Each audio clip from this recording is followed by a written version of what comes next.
Every time you sit in a room with Dr. Yenna, you fall in love all over again with Johnson & Wales. And if you've never been at Johnson & Wales, you only have to meet Dr. Yenna to fall in love with Johnson & Wales. He has a passion and a story in Johnson & Wales that he can tell that I don't believe you can sit in a room and not be inspired by that. And when you realize that it comes from the heart, and it's not because he is president or chairman of the board, it's because he truly, for him, Johnson & Wales is like a child that he has watched and looked after as it has grown up. And the pride you hear in his voice when he talks about Johnson & Wales is no different than the pride you hear in his voice when he talks about his children and his grandchildren. And to me, that is inspiring as an institute, for people in this institution and beyond. Dr. Yenna is a part of the fabric of the university. His values are a part of the fabric of the university. His vision, his hard work. When you think about what it took to take Johnson & Wales from where it was when he became the president to where it is now, that work is amazing. It's astounding.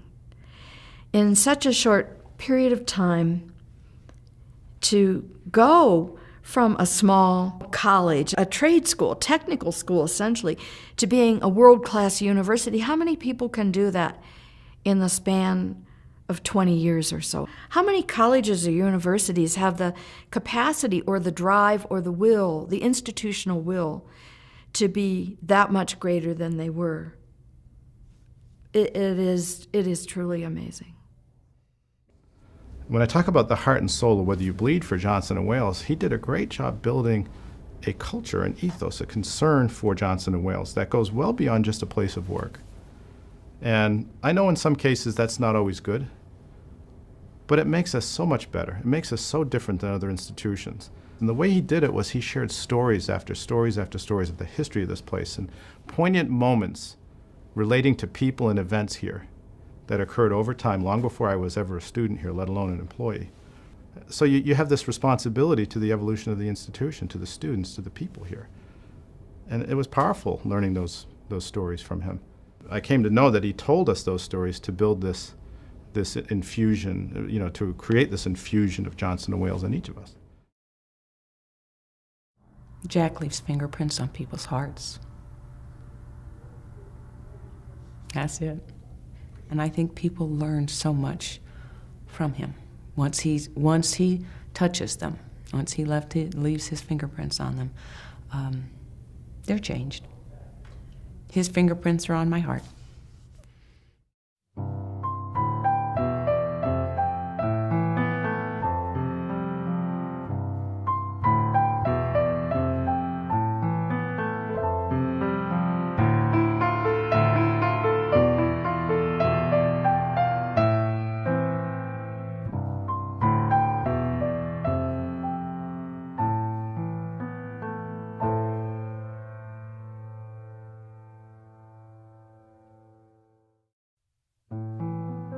Our founders were women that earned a college degree long before they could even vote, and then had enough courage and audacity to say, we're going to open up a school, and we're going to hock everything we have financially to go ahead and do it. That was extraordinarily courageous.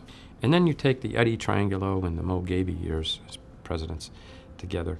They were great entrepreneurs, and just exciting. Let's build upon this and let's get going. It was really wonderful. And then along came Jack Yenna, and another courageous leader that said, I'm going to keep what's really good, the courageous culture of our founders, the wonderful entrepreneurs that Triangulo and Gaby were. And yet, what I'm going to add to this is I'm going to add the big business attitude, almost like a Tom Watson, a founder of IBM, who said, if you want to be a big company, start acting like one now. Jack said, we're no longer going to be this small mom and pop type of a thing. The two previous presidents before him whispered in his ear and cautioned him as a young man, Jack, don't make the one decision that's going to take the whole place down. Just be more like steady. Just be slow and steady and you do fine. And yet he was courageous enough to make that leap for it. When you follow the history of Johnson & Wales that preceded me, It was pretty easy if you believed in the culture. And the culture of Johnson & Wales is just absolutely extraordinary. We've focused for our entire history on student success. I saw my role to make Johnson & Wales bigger and better and have a more profound impact on students. And I think history has demonstrated that. Johnson & Wales has gotten bigger, and it's certainly gotten better. There were just around 300 students when I came here in 1962. Today we're a much different institution. One of the things I'm most proud of are the 3 campuses besides Providence that exist today. I became president in '89, and we opened the first campus in early '92. We had a couple of campuses, Norfolk and Charleston, prior to that, but they really weren't permanent commitments. We didn't own the real estate, et cetera. So I, in a way, it was during my administration that we made permanent commitments to other communities. We made a big investment in Miami and then followed shortly thereafter in Denver and now in Charlotte. Those are the changes that I look at in terms of where my fingerprints on Johnson & Wales exist today. When you start attracting students from farther and farther distances, you soon begin to find out that there are some students that really want the Johnson & Wales kind of education but aren't willing to travel and make that leap. So it became a logical extension. Let's bring Johnson & Wales to the students. Today I can look you straight in the eye and look anyone straight in the eye and say, parent, your son or daughter wants to come to Johnson & Wales, pick on geography or pick on climate or pick on whatever. We have 4 campus choices. You'll get an equal education wherever you go. So that master planning to create equal campus experiences for students has been very, very important. And that has been a new model, and I call that the Yenna model. Obviously, when these decisions were made, you had to go study the demographics and make sure that they were right for our type of college. And upon making those decisions, you have to also understand the community that you're going to relocate in. For instance, in North Miami, you're right off of Collins Avenue, but you're just footsteps away from one of the major streets in that particular city. And our students, consequently, if they don't want to really be in a full urban environment, that's a nice selection. It's almost a cocoon that they're in. And then going out to Denver, we were able to go ahead and acquire a former campus out there. We had to renovate some of the buildings, and some of them were empty, to bring them back and work with them. And we modified the athletic facilities there. And that's a wonderful environment. Yes, you are in Denver, but there's really a campus feel to that. There's a huge green space area that we have out there. And then in Charlotte, we're right in the gateway to Charlotte, the city proper. So we're really very much part of that city as well. So our students do have choices where they want to go ahead and go to, not only by region, but also somewhat urban and somewhat suburban. I tell our students all the time this is the best of both worlds for them. They've picked a university that has an incredible alumni base, 80,000 alumni, 16,000 students, a big national brand, great reputation, and yet the small campus environment of all of the luxuries that come along with being a 2,000, 2,500 campus community.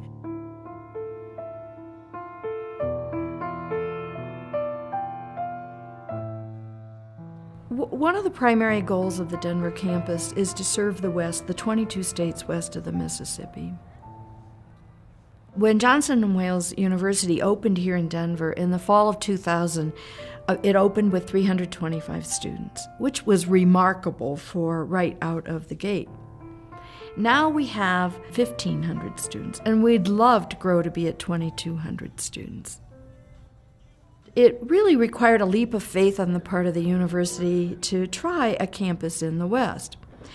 As many people know, Pete Coors brought us to the West, and it was his commitment and his dedication to the idea that Johnson & Wales could do well and could serve the West that brought us here. We'd gotten involved with Johnson & Wales, Coors Company had with involvement with a pilot, really micro brewery on the campus in Providence. And through that process, I got to know Jack and some of the other members of his team, and he had said that he was that they were looking for a campus in the West, and that they were pretty well targeted to Dallas. And I said, well, you ought to come to Colorado. that began a long process of trying to figure out how to do that. I think Jack's vision was to take this Johnson Wales to a much bigger scale nationally. And I said, well, Colorado makes sense. We're right, we're the gateway to the West. We actually worked it out on a napkin, and I think he still has the napkin. And it'd be fun. We ought to memorialize that, actually. But it actually happened quite quickly, and I went to our family foundation, Adolph Coors Foundation, and said, look, this is an institution that would be good for our community, would restrict our funding just to the state of Colorado. And my main purpose or reason for feeling good about Johnson Wales is a couple of things. First of all, they always did what they said. And second of all, a lot of nonprofits get started and you have to keep feeding them. And they committed that they would be self-sufficient within 3 years. Well, they beat that by a long shot. And it's been extraordinarily successful.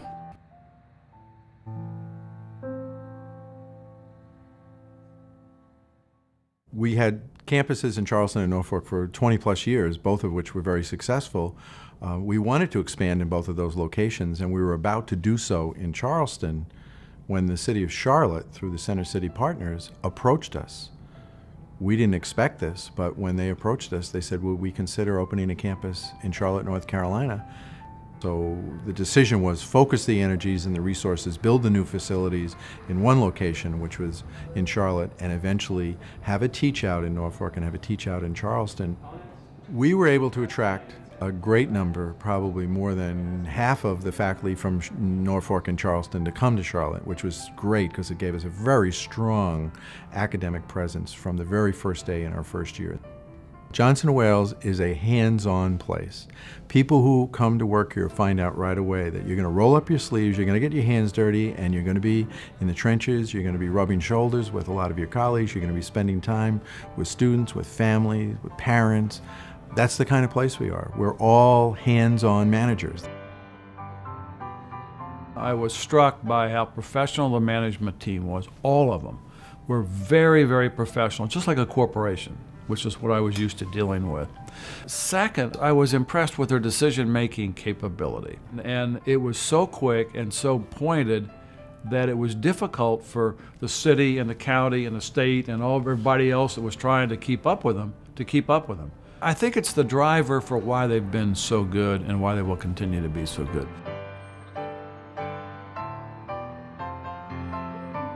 Jack Yanna pushed me past the limit that I didn't think I could be pushed past, I think his vision for Johnson & Wales was bigger than most of us could imagine. He's always looking to grow and to expand and to make a bigger and better university. I remember when we stood in front of the academic building in Charlotte at the end of the process, and he looks up and he goes, "You've exceeded my expectations." I said, "Well, that's good because I exceeded your budget too." Not by a lot, but I think it was 4 or 5%, something like that. He just gave me a pat on the back. I guess that was okay. I think he set a standard for the university with regard to our ability to grow and to be an entrepreneurial. He brought along a discipline for planning, strategic planning, a discipline for budgeting, and he realized that it could no longer just be one person or a few people at the top of the organization. So he started to develop teams. I don't believe there is any other institution of higher education that I'm aware of that ever does succession planning like that. I think his biggest legacy are the people. I would not be at Johnson & Wales today if Dr. Yanna had not given me the opportunity to see the value that I could bring to this institution. And as a young professional, to have someone like Dr. Yanna kind of take you under his wing and guide you and coach you, I think was an amazing experience for me. It's been a great deal of teamwork, and what I'm most proud of today is the emergence of a whole host of young female leaders. At one time when I came to Johnson & Wales, you couldn't find a female in upper administration. And, you know, today 2 of our campus presidents are females, Laureen Chant and Betty Matowski in Miami and Denver. With a leader like Jack, you have to be comfortable in the space of discomfort, in growth. You know, I think that's his greatest strength, that he is a people person that knows how to drive people forward and make them fulfill their potential beyond what they ever thought they could. He does it to himself. He does it to himself. He holds himself accountable for the same level of ongoing, constant, disruptive growth as a leader that he holds any of us to. I don't think Johnson & Wales University would be the university we know if Jack Yenna was not part of this institution. He made an impact on this institution as a coach. He made an impact on this institution as a faculty member, let alone as a vice president and a dean, and eventually the president and the chairman of the board.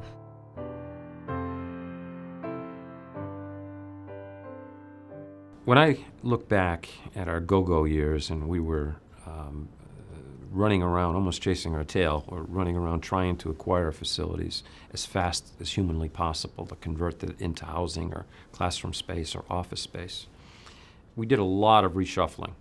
It became apparent that that was not going to be a successful model going forward. It served us well for a period of time, but we needed to do something different. Many times I remember President Yenna coming in and I'd be seated or someone else would be seated in our office and he said, "Oh no, continue what you're doing." He'd go around and count the ceiling tiles and he was looking at the square footage for an office to see what we could possibly put in there. And that was quite a joke around here for many years. The Providence campus of Johnson & Wales sort of grew as an austere economy kind of package.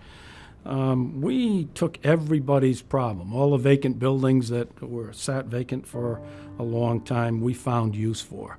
We brought life and amenity into the city and brought Providence back to life in many, many ways. It also created a problem because we were all over the place. And if you asked people coming into Rhode Island, where's Johnson & Wales, you could get a number of different answers, maybe as many as a dozen different answers, and you might have even got the answer, I don't know.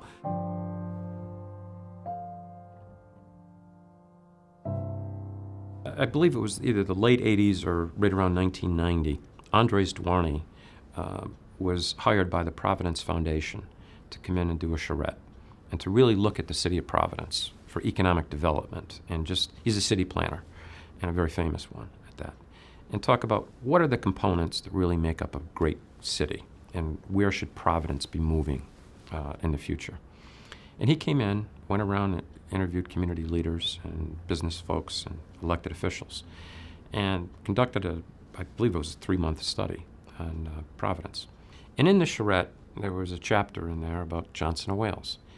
And he said this should be a major component for economic development, the fact that you have a major university right in the downtown core area. From the point of view of Providence, there's nothing that gives better energy than a university.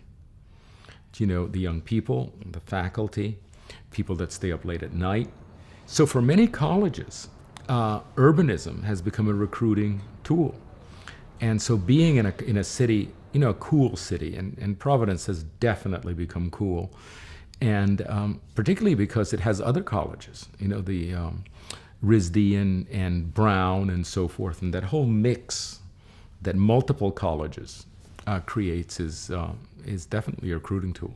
At the time, I was vice president of administration, and this outside expert came in and really saw the true value of Johnson & Wales University, kind of like a poet is never known in his own homeland.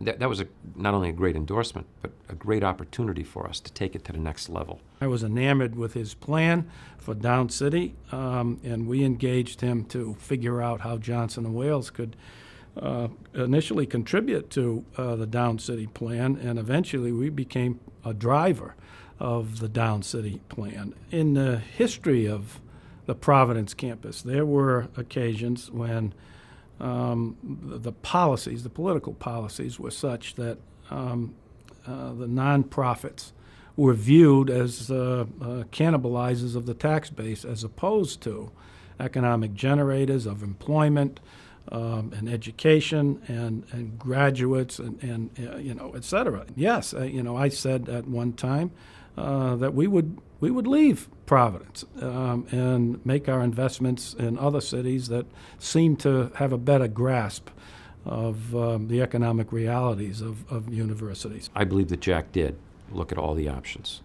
But in the final analysis, he said, we can save Providence. We can really be the pioneers. And I believe that's exactly what Johnson & Wales has done, because everyone was exiting the city. So consequently, there were quite a few buildings that were vacant. And Jack saw an opportunity, we can get a good value here, and we can give good life to it. And our students can end up being the pioneers to bring back Providence. If you take Johnson & Wales University out of Providence, you would never see Rhode Island School of Design in downtown. You wouldn't have seen Brown University go into the Jewelry District. You wouldn't see Roger Williams University or the University of Rhode Island here.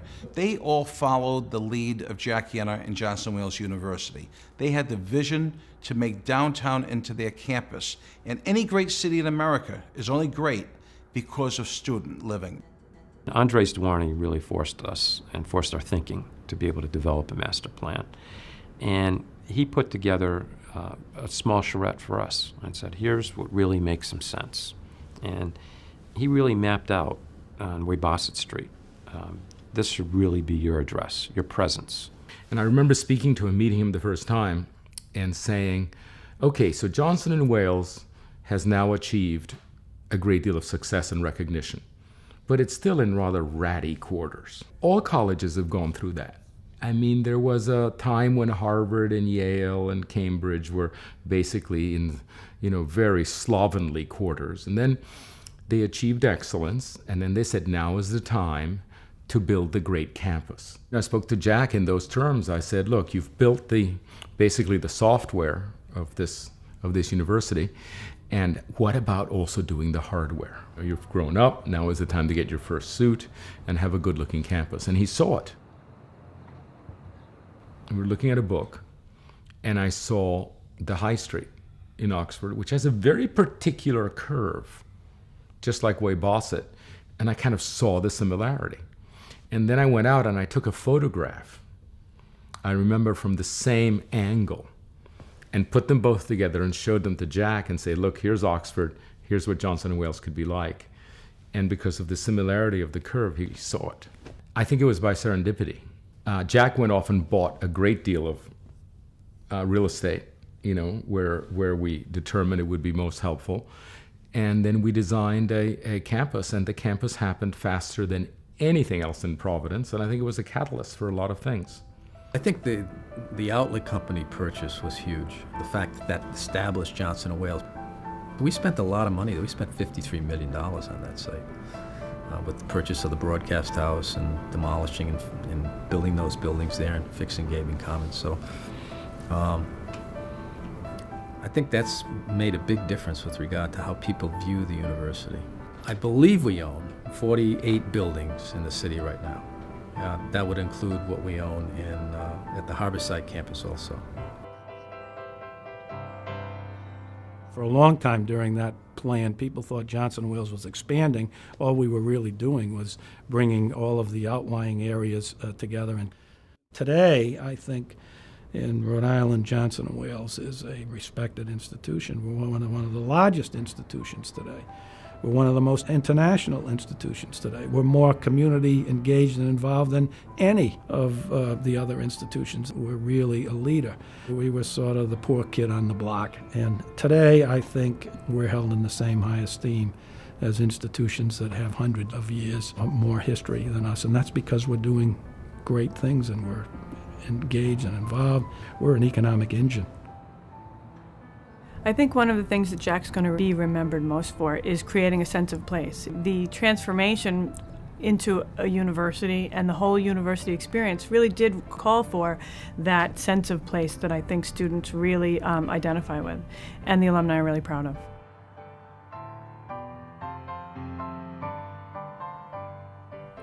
Institutions are like most people. They grow and they develop and they mature. And Johnson & Wales has been going through this maturation process. I guess you could argue very much that with Jack Yenna's leadership, it was in his adolescence. It was struggling with defining exactly what it was going to be. It was going to be a university, it was going to be regionally accredited, it was going to preserve its hands-on education, but it was really going to take on the clothing of a university. If I were to describe Dr. Yenna, I would say that he is the conscience of the university. He is the person who requires us to stay true to what Johnson & Wales was always meant to be. Now, not many colleges or universities have a person that they can look to as their conscience, or as the bridge between what has been and what will be. And that place that Dr. Yenna holds at Johnson & Wales University is a gift. And now you have John Bowen, and you have him looking at the adulthood of Johnson & Wales University. He has this perfect opportunity in front of him to say, what is it that Johnson & Wales University will be at its very, very best? And I think when I peek into the future, it's going to be world-class. It's going to produce not just competent leaders, but stellar leaders in the industries we serve. It's going to be recognized as graduating the best and the brightest in the fields we offer. But most of all, it's going to be an institution that every family can be very proud to have a son or daughter graduate from. That's the adulthood of Johnson & Wales University.